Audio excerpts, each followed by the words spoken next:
Wearied, more than just tired. Hello, dear learners. Today, we're diving deep into the world of English phrases to explore the meaning and usage of the word wearied.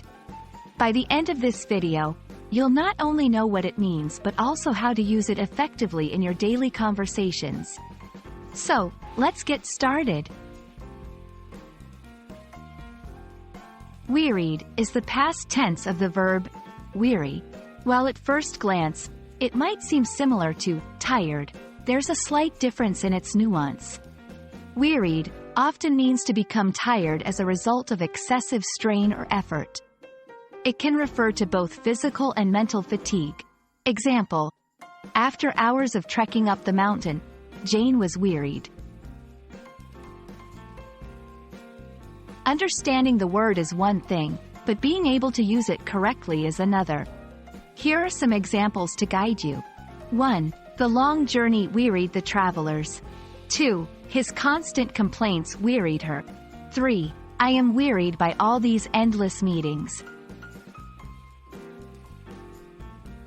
To expand your vocabulary, it's always good to know synonyms.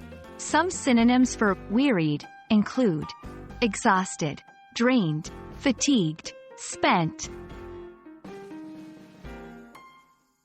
While tired and wearied can sometimes be used interchangeably, there's a subtle difference. Tired is a more general term for feeling a lack of energy or needing rest. Example: I'm tired, let's go to bed. Wearied implies an added layer of exhaustion, often due to a prolonged activity or emotional strain. Example: the constant noise in the city wearied me, so I decided to take a vacation in the countryside.